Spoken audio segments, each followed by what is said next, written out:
Are you looking to take your personal finances to the next level? Well, you're in the right place. Welcome to the Monday Money Tip Podcast, presented by I Was Broke, Now I'm Not, with your host, Joseph Sangle. Well, welcome to the Monday Money Tip Podcast, presented by I Was Broke, Now I'm Not. My name is Joseph Sangle, and I am fired up every single week to come help you take a next step in your financial journey. We are committed to your success. And today's episode is episode number 194. And that is the voice of Megan Hibbard, my co-host. Are you fired up today? Fired up. We're recording this podcast and give us an update on the impending arrival of the children. Yeah. At this moment, when we're recording, we're 6 weeks away. When this episode becomes live, it'll be less than that. Yeah, that's right. And they may have showed up, but we hope not that early. That would be wild. Yes. So that's very exciting. And if you want to send well wishes to Megan. And also, are you telling everybody what you're having?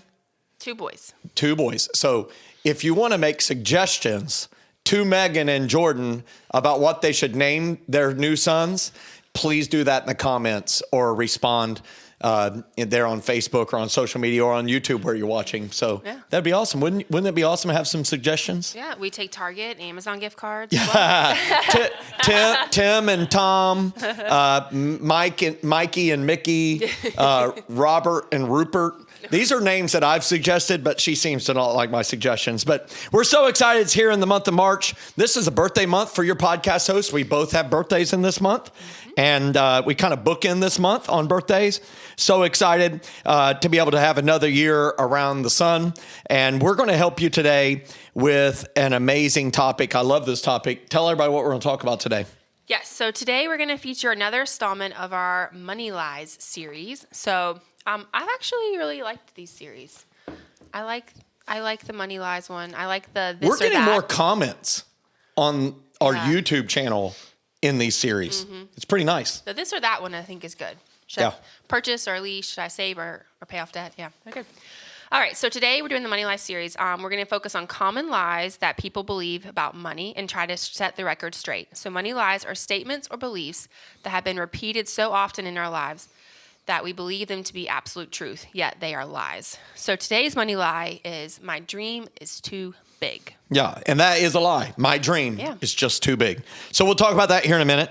Before we do that, let's go to that favorite section of the podcast. You know what time it is. Let's go. Now it's time to get caught up with our current money events.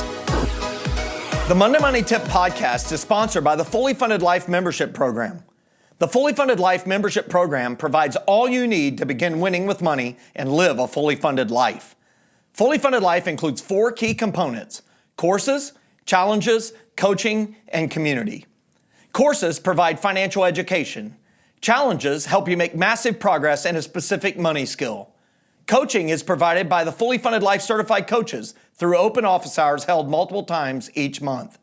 All of the courses, challenges, and coaching results in an outstanding community that help equip, motivate, and encourage you to take your next financial steps toward your fully funded life.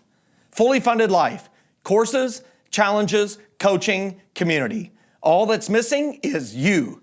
Learn more and receive a special offer for Monday Money Tip listeners today at fullyfunded.life/MMT. That's www.fullyfunded.life/MMT. Well, today's current money event section is hot stock tips. Hot stock tips. Hot stock. You know, people, when they come to one of our events, they want the hot stock tip. They do. They hear money, and here comes those investing people. They want a hot stock. They want to say, what's the next one? What's the next Apple, the next Amazon, the next Microsoft, the next Berkshire Hathaway, which is owned by Warren Buffett. But what they're really saying is, tell me a stock that I can buy that will help me get rich really fast. And here's some facts. Like the Apple stock went public December 12th, 1980, and it was at $22 a share. Now, many people listening to this podcast have been alive that whole time period. Now, we know many were not quite alive in 1980. We know that. Maybe one of your co-hosts may not have been alive during that time. I was at least born in the 80s. Okay, that's good. That's awesome. I'm a child of the mid-70s. But here's what I know is that stock roared up And did you buy it? By the way, it also had a roar down when Steve Jobs fired. And this is a lesson for all of us. It's a side lesson, which is don't fire the genius. Yeah. Like if you fire the genius, it's a problem. And so Steve Jobs left Apple and they hired a financial guy and he came in and ran it into the ground. Meanwhile, Steve Jobs just went and started, little things like Pixar. Things like that. No big deal. And ended up selling it to Disney, and they paid him so much that he owns over 7% of all of Disney worldwide and became a board member. And then Apple said, we think we've made a mistake. Will you come back over here? And then he invented small things like the iPod and the iPhone, and we were off and running to what we know today. But here's the issue. Many people saw that happening, were buying those products, did not buy the stock. Many of us sitting here at the podcast saw Amazon do what it did. Yeah. But for 17 years, they didn't even make hardly any money because they reinvested every dollar. Yeah. And people were so patient with Bezos as he was saying, hey, we're building something here. We know where we're headed. And then it became a runaway success. And so I just want to say, hot stock tips don't look like hot stock tips. Like the one that somebody says is a hot stock probably isn't. And it appeals to something we all have at least a seed of in us, and that is greed. The root of I want a hot stock tip is not good stewardship. It's not I want to be wise with my money. It is driven by greed. And so if your goal is to find the thing that allows you to make a whole bunch of money really fast, I would tell you, kind of do some reflection on that. And we all want to do that. We want to buy the dollar stock and make $1 million out of it, right? And we want to buy $10 worth when we first buy it. Yeah, definitely. But here's what I would just tell you. There are lessons to be learned as wealth is built. And if you go from zero to a whole bunch, that's like getting in a Indy car, a race car, and having never driven a car before and stepping on the gas and trying to go 200 miles an hour. There are lessons that are learned. Most race car drivers do not go from driving a regular car to 220 miles an hour. They go in steps. 0 to hero. Yeah, 0 to hero and then dead, right? That's what happens. And so I would just encourage you, if you're looking for the hot stock tip, do some reflection on that. Instead, do the slow and steady wins the race type pace. You will be able to learn the lessons so that when you do get there, and you will have wealth, that you will be able to manage it instead of it managing you. And so that's it for today's introspective current money events section. I still remember the first few times I bought stuff on Amazon, and it was like almost a little bit unnerving because it was like, oh, you're buying things online. This is kind of weird. Okay, what's going to happen? Is everyone going to steal your credit card information? All that stuff. And now I literally can do it on Amazon with one click, and it's almost like I texted my husband after I bought something the other day that we needed, and I texted him and I was like, it's almost scary how easy it is. Yes. Like I literally click a button and it arrives at my house in 2 days. Or less. Which is amazing. If you live in a bigger city, less. But it is, just wait till a drone shows up and puts it in your garage at the spot you've selected. I mean, they have those things. We're all going to have little containers in the yard that the drone shows up. It has a special passcode to open it, and it'll drop the load and then close it back up again. That's going to happen. That would be cool. That's awesome. Yeah. So let's tell everybody about what powers this podcast, which is your success. All the people who listen to this, we love being able to bring you this podcast every week. And really, it is fueled and our energy comes from your success. So share some success. Yes. So our success story today is from Ginger. From my puppy dog? No, yeah, your dog. I have a Ginger dog is the name of my dog. I like the name Ginger. It's a good name. She wrote in to tell us how she was doing 1 month after she attended our financial learning experience. And she says, our first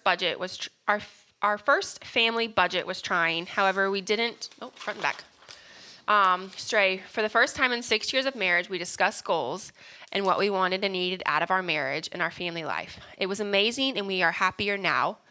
So that's rung 1 that she accomplished of the I Was Broke Now I'm Not Ladder. And then she says, we used our tax return to accomplish rung 2, and we are looking to invest $100 for rung 3. I didn't think we could do it so easily, but it's so easy. I guess that's our biggest win, seeing and believing we can and will do it. The financial learning experience has helped my family in so many ways, and we praise God for it. That's awesome. And just in the success story, she went from no rungs to all the way, like, she's getting ready to accomplish rung 3. Yeah. And so I think some people think, like, oh, they look at the ladder and they're like, oh, there's 9 rungs. It's going to take forever. But some of them are literally check boxes of, have you done this or not? Like, have you invested the $100 a month for rung 3 or have you not? You might have to work towards getting the money to do it, but then once you do it, okay, check. Now I'm on to number 4. Yeah, I've thought about as we go through this ladder, and I love this from the success story because it kind of illustrates it. Some of the stuff can be done really fast. Mm-hmm. Taking time to reflect on your plans, hopes, and dreams, you can do that. You could do that this week. And if you've not done that, I encourage you to do that. The second rung, which is to build up 1 month's worth of expenses in your savings account, emergency fund, well, that can take longer, but that can be done within 6 months. Mm-hmm. If you get focused, sell a couple things, work from overtime, whatever, get a tax refund. And then the third thing is $100 a month to a retirement account, enough to get the company match, whichever is greater. That you can set it and forget it. Now, rung 4 might take a little paying time. Off all your debt except for the house, that non-house, non-business debt can take longer. I almost feel like we should make the rungs of the ladder like different sizes or different spaces, just because it takes longer on some of them. Yeah. And some of them are ongoing. Like, you should always be adding to your plans, hopes, and dreams list. You should always be contributing automatically to your investments.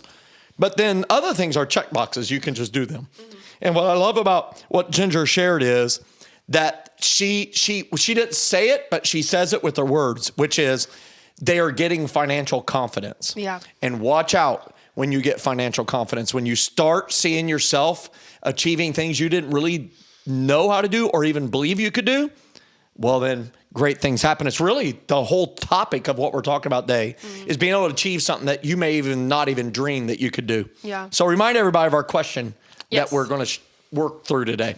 Yeah, and I also love that she says it's what we needed for our marriage and our family life. So it wasn't even, it might have helped her, maybe as the spouse, to know we're accomplishing these things. And a lot of, I know, for me, I feel better once I know, okay, we have this savings, we have this investments, we have this, it gives us a peace of mind. But also, it gave her and her family and her marriage, a greater bond and a greater, I don't know, they're just working towards something that's a healthier thing for their marriage. Absolutely. So I think that's awesome. So, but today we're going to feature an installment of our Money Lies series. And so in this series, we're going to be focusing on common lies people believe about money and try to set the record straight. And so just to remind you, money lies are statements or beliefs that we have been repeated so often in our lives that we believe them to be absolute truth, yet they are lies. So today's money lies Today's money lie is grammatically correct.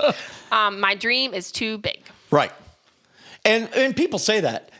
All the time. Now they don't say it out loud all the time, but their actions, their behavior belies that they believe the lie. Or they say things around it of well, I could never do that. I could never do that. Or I could never accomplish that. Or, I could. Wow, you did that? That dream house, there's no way we could get that house.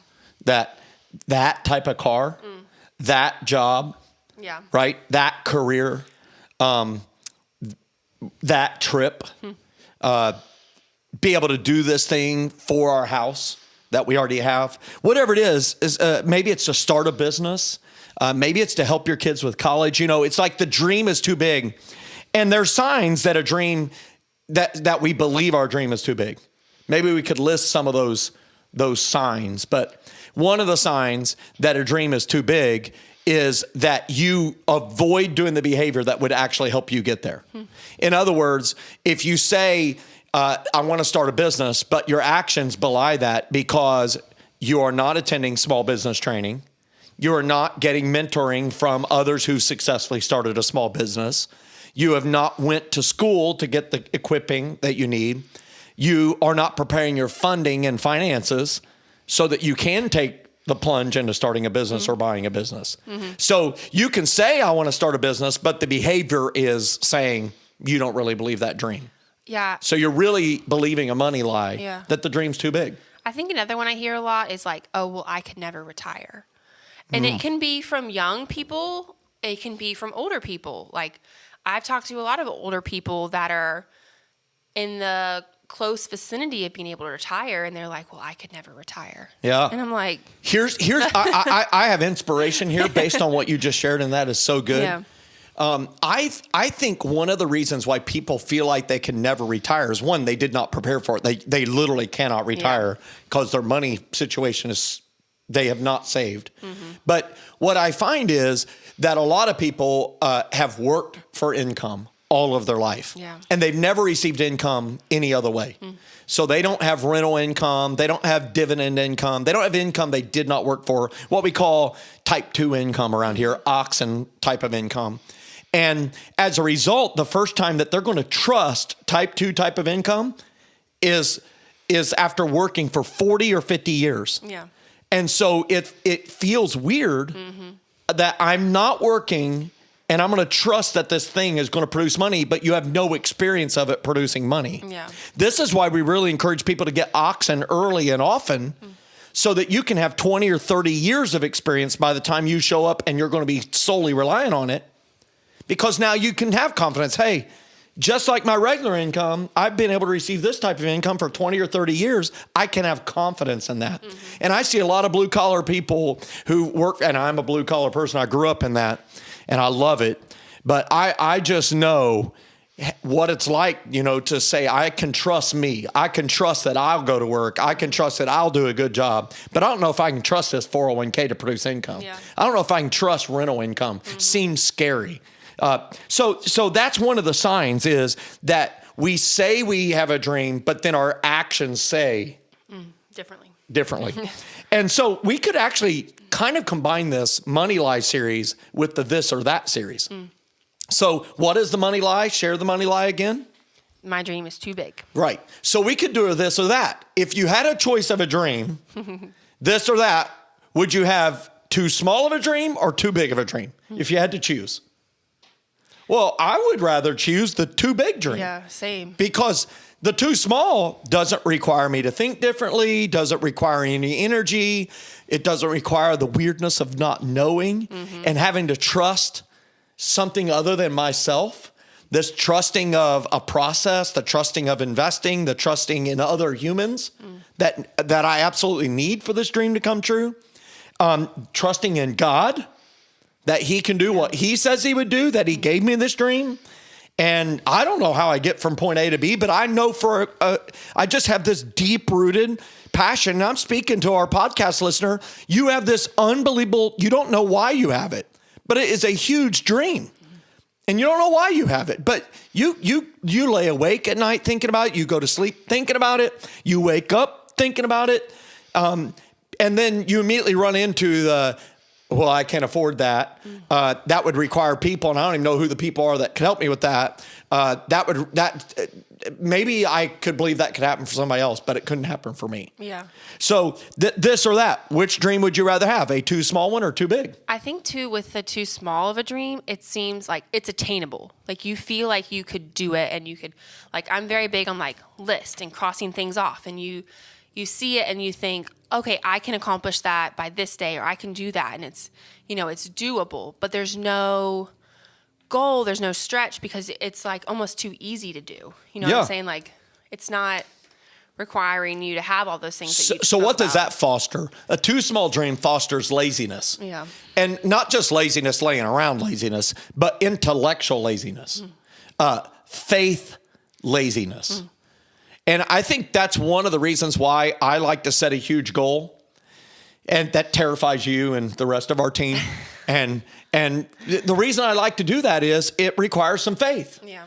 And you look at me like I'm crazy, and it is crazy, but I'm not going to admit that at the time. Hey, I still do it though. And somehow or another, we may not achieve the whole thing. Like, we want to have 10,000 members in our fully funded life community. We want to have 10,000 members.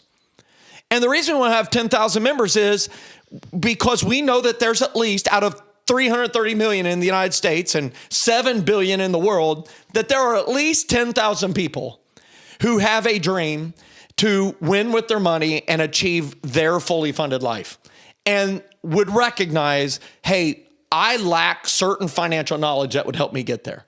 Now, 10,000 seems crazy when you have zero and the product isn't even produced, right? But where are we at today?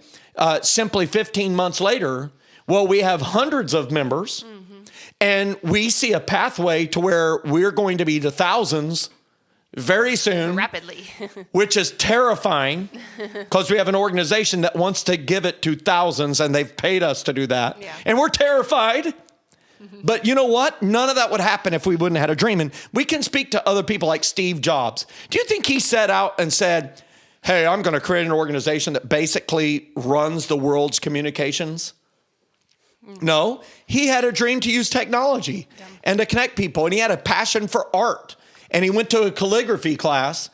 And that's why he has designed it for artists initially. Yeah. And if you look at Mac products, they are works of art. And became $1 billion company. But when he started out, he was broke, and he sold a third of the company for a $250,000 investment. A third of Apple. That person is a billionaire. I wrote about it in my book, Oxen, because he had dollars and he invested in the dream. Colonel Harlan Sanders was broke at 65, and with his first Social Security check, took his 11 secret herbs and spices and made that Kentucky Fried Chicken. And what's crazy is he had a huge dream. He was like, I would like to retire and I love this stuff. And a step towards an initial dream allowed him to have steps towards bigger dreams. And it fostered even bigger dreams. You know, our capacity to dream doesn't get smaller as we start having success. For some reason, we always want to take more territory. But what I think is amazing is when Colonel Sanders set up his estate, all Kentucky Fried Chickens in Canada, he put into a charitable trust, and all of the profits to this day go to benefit charities. Wow. How amazing is that? Yeah. He had a bigger why. You think about Kathy Wood, who found ARK Investments. You may not have heard of that, but is a massive mover in the stock market. And she credits it with saying she felt like God was telling her to do this. And she's open with her faith. Jeff Bezos had a dream. He realized how he saw a stat. You can see this interview. You can look it up on YouTube, where he's talking about how he saw how many people were on the internet. And he says, there's an opportunity for me there, and I don't know what it is. And he started with books. You know how little of the revenue books is for Amazon these days? But he started with books. It's wild to me. You can literally find anything. Anything. And I don't think he had the vision of him going to space. No.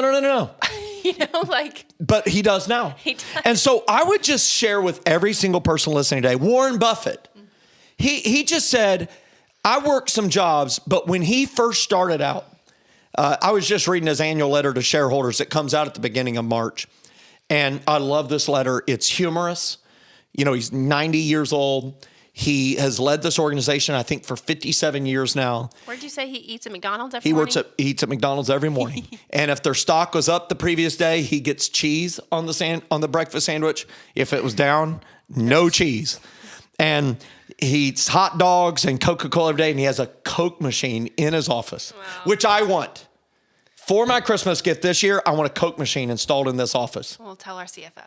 Yeah, tell the CFO. He'll be thrilled. Okay, so that is an approved expense. I want a Coke machine in the office. That's my dream. You all heard. Hey, listen, all you watching on YouTube or on Facebook, comment, what would be your dream for a weird Christmas gift? Do you want a Coke machine in your office? And of the drinks that can be in a fountain thing, which drink is your favorite? Is it orange Fanta? Because that's my son's.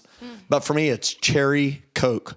Woo! But Warren Buffett, he wrote about this thing that he bought his first stock when he was a kid. I'm talking, this was a long time ago.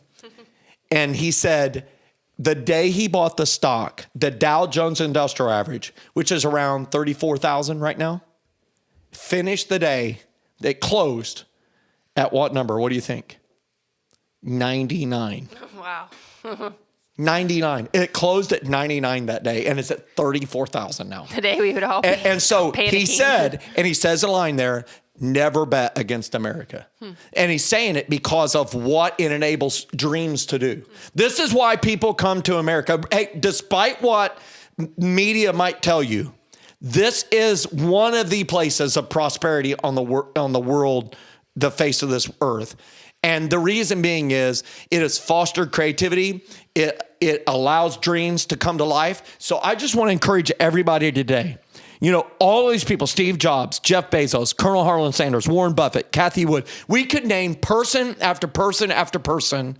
There's two of them on the podcast today, Megan Hibbard and Joseph Sangl, who would say, I can't believe we're quite where we're at already. And I'm turning 48 shortly this month. You've already turned something this month. I know better than the name ages. But you know, another age, another anniversary of an age. I'm not sure if you're there, but here's what I would just say is I think anybody who follows a plan, follows a dream, and knows it's too big. They know it's too big, but in spite of that, they take faltering steps forward. They expose themselves to new crowds, new people, to other dreamers. And as a result, that provides fuel to their dream. And so today, I would tell you, if you have a dream, I would tell you today, stop saying and stop behaving as if your dream is too big.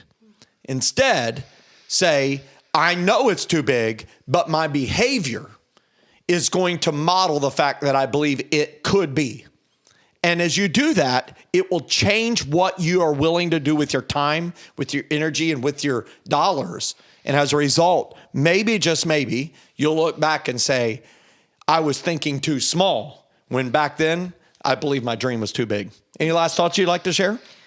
I mean, I think if we've learned anything from this last month of like craziness with everything going on in the world and everything, you know, I don't know. It's that life is too short to not do what you're happy, like to do something that makes you happy, or to have that dream, or to have that desire to accomplish more, or to have, like, we have the freedom that we can dream, and we have the freedom that we can do these things, and we have like the ability to invest so that we can fund these big dreams. And a lot of people don't have that ability or that freedom. And so I think it's just like life is too short. Like, find the dream for you and start working towards how to do it. If you don't know how, like, join Fully Funded Life and have a one-on-one coaching session with one of our coaches, and we'll figure out a plan to get you guys there and like to make it happen. So that's awesome. I love that reminder. You know, and I would say happiness is an excellent feeling and emotion. It's more fleeting. Yes, definitely. More than that, we want you to have that deep-rooted sense of contentment. Yeah. This joy of knowing that you're making progress towards a dream. And we don't want to have you have a dream so big that you're just discontent and unhappy all the time.